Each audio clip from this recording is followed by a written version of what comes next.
A gente inicia o capítulo 11, ok? É o capítulo que fala sobre movimento ainda, nós estamos vendo movimento, ou seja, estamos estudando ainda velocidade, que são características bastante importantes, e essa parte de física ela é bem interessante, porque ela é do seu cotidiano, né? Então, nós temos algumas coisas que nós estudamos lá no começo, quando falamos sobre as propriedades, né, gerais. Então, a característica, por exemplo, de força, né, que é massa vezes aceleração, né? Entender um pouquinho que aceleração é velocidade pelo tempo, né? Aceleração instantânea é velocidade pelo tempo, que velocidade é distância pelo tempo. E nós podemos atrelar essa característica por velocidade média, né? E aceleração média. Então, a velocidade média, ela é a variação do espaço pela variação do tempo. A aceleração média, ela é a variação da velocidade pela variação do tempo. Isso é velocidade média e aceleração média.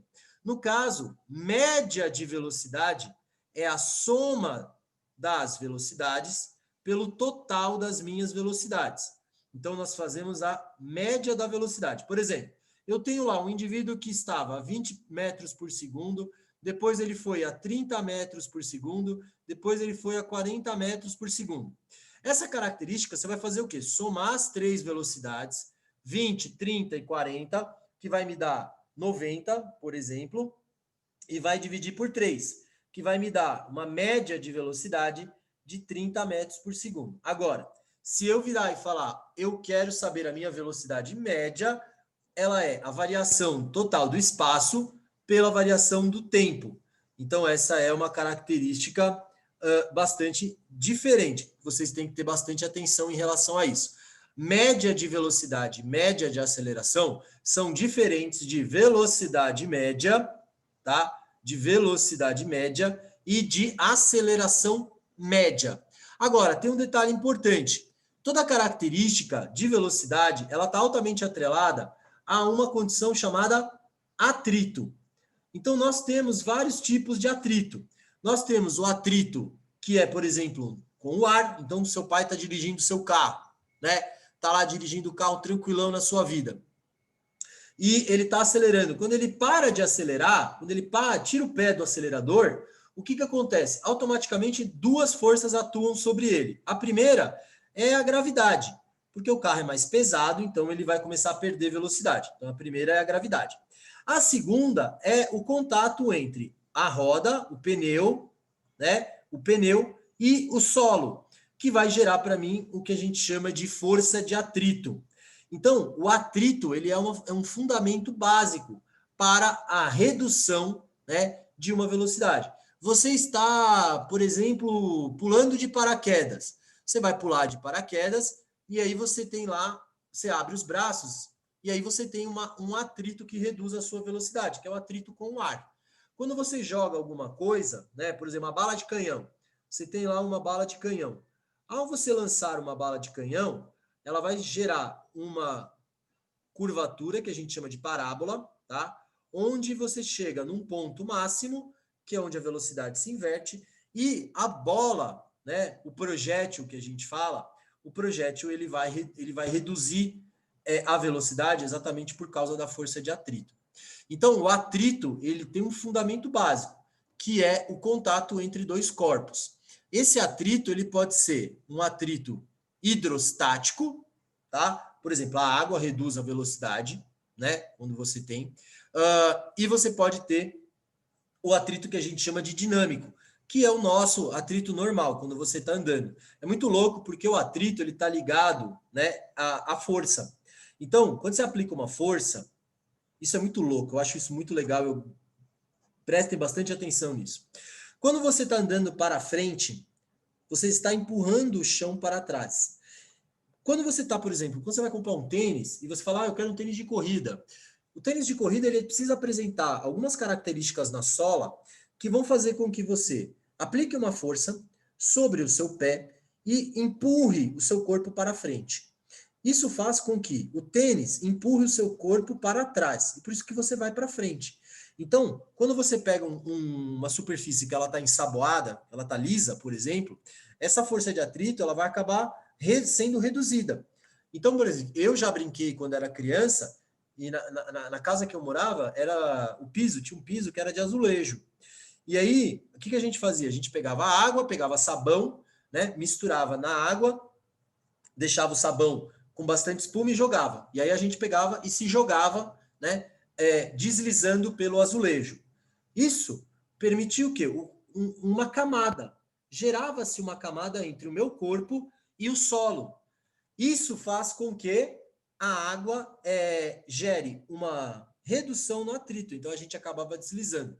Então, quando você pega uma superfície muito lisa e você coloca uma substância que diminua o atrito, você consegue atingir uma velocidade maior. Por exemplo, você tem uma força de atrito que é reduzida no motor do carro, que é o óleo. O óleo reduz o atrito de contato entre as peças do motor, gerando um potencial maior do motor.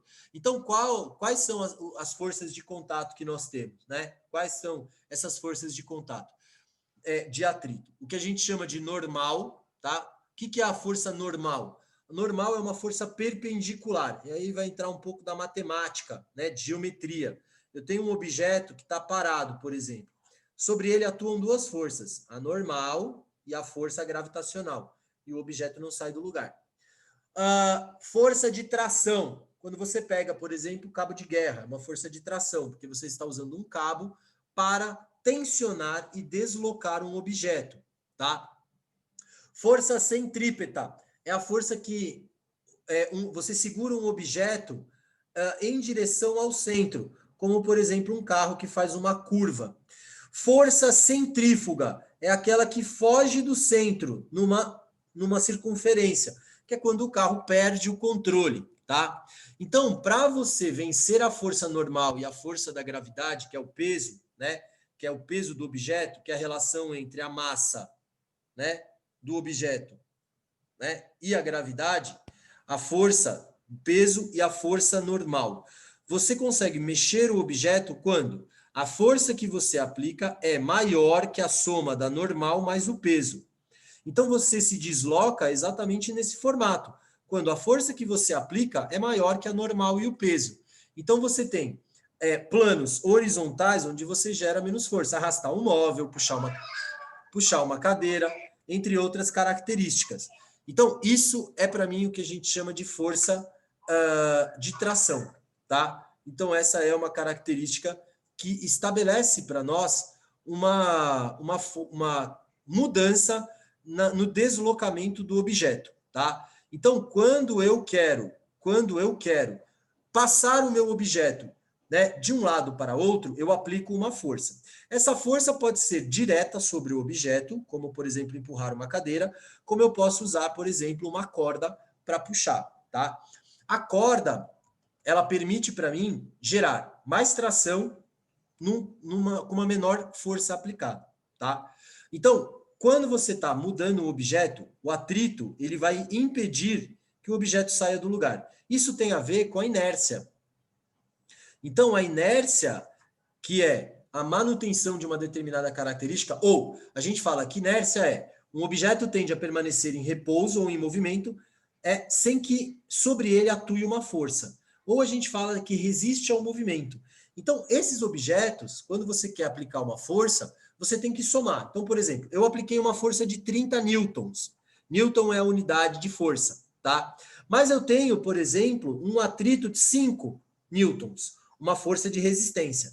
Então, eu tenho 30 puxando e 5 segurando. Então, ele está sendo puxado com uma força de 25 newtons. Por quê? Porque é a força que eu apliquei menos a força que resiste. Tá? Isso é dado sempre em módulo. Em matemática, módulo, que a gente fala em matemática, módulo é objeto, é o resultado sem sinal. Tá? Agora, é óbvio que se eu tenho, por exemplo, uma força de 30 e um atrito de 30, o objeto não sai do lugar. Ponto. Então, qualquer força aplicada em que a força que eu aplico é maior que a força de atrito, o objeto ele entra em movimento. Portanto, ele tem velocidade e aceleração, tá? Então, a sua resultante de força, ela é sempre a força que eu aplico força de aplicação menos a força de atrito, tá? Isso pode ser dado pela massa vezes a aceleração, tá? Então lembre-se que força é massa vezes aceleração. Mas e se ele não der? Você vai ter que calcular. Então lembrando que a aceleração é velocidade pelo tempo, tá? E que, por exemplo, você tem a força-peso. Cara, a força-peso é quando eu jogo um objeto do alto, onde ele, por exemplo, sai de velocidade zero. Então, eu sei lá, tô lá, vou pular de paraquedas.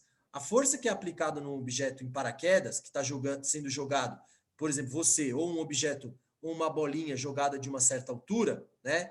Essa certa altura, ela vai gerar para mim o que a gente chama de energia potencial, que é a massa, a altura e a gravidade. Então, o que você está fazendo? Você está transformando energia potencial em energia cinética, que é a massa, a velocidade ao quadrado sobre 2. Então, essas fórmulas, depois eu passo uma tabela de fórmulas para vocês poderem aplicar isso dentro das suas características, tá? Outro detalhe, essa diferença, né, que você fala assim, mas espera aí, significa que se eu joguei o objeto do alto, ou seja, ele parte do zero numa determinada altura, eu posso fazer que a massa é a gravidade vezes a altura é igual a massa vezes a aceleração? Pode.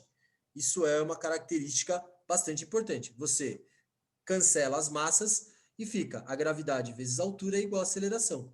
Por isso que a gente tem a aceleração da gravidade, tá? Então, a aceleração da gravidade, ela é gravidade vezes a altura.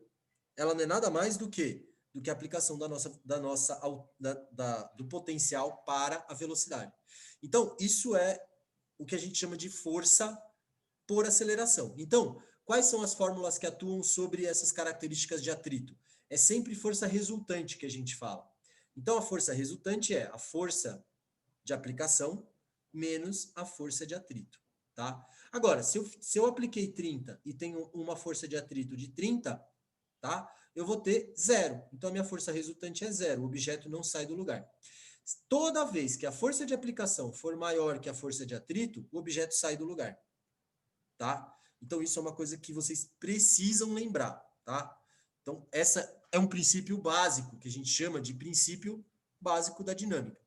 Quando você inventa a roda é uma forma de você gerar mínimo contato com o meio, mínimo contato com o solo, para uma maior eficiência. Então, a roda é a grande invenção das invenções. Então, por exemplo, eu quero pegar e transportar um objeto de grande peso, né? Eu quero pegar um objeto de grande peso e quero transportá-lo de um lado para outro, o que eu uso? Eu uso uma plataforma com roda. Dessa forma, você consegue transportar esse objeto usando o quê? Menos força. Então, dizem, por exemplo, que no Egito Antigo, quando eles aplicavam essas forças, né, eles usavam toras de madeira para carregar os blocos de pedra para fazer as pirâmides. Por quê? Dessa forma, eles conseguiram o quê? Fazer a pirâmide. Na Ilha de Páscoa, quando eles foram transportar os moais, que são grandes estátuas feitas de rocha, eles usaram árvores. Esse é um dos motivos deles dizerem que na Ilha de Páscoa, que fica perto do Chile, aproximadamente 5 horas de avião do Chile, né? Que é por esse motivo que a Ilha de Páscoa é inabitada, porque eles usaram tantas árvores para transportar os moais, que não tinha mais árvore. E aí o ambiente ficou sem árvore. Dessa forma, eles não tiveram mais alimento. E aí, por causa disso, né, eles acabaram morrendo e a ilha ficou completamente abandonada, tá? Então, isso é uma característica que você precisa lembrar, tá? Na primeira lei, a primeira lei de Newton, a gente fala sobre a inércia, que é o objeto tende a manter-se em repouso ou em movimento. A segunda lei, tá? A segunda lei é a lei da força, que é a massa vezes a aceleração. Eu aplico uma força sobre uma determinada massa, gerando uma determinada aceleração. Se eu estiver falando dessa força jogada para a gravidade, aí é força-peso, massa vezes gravidade, que nós já estudamos, tá? A terceira lei de Newton é a lei de ação e reação.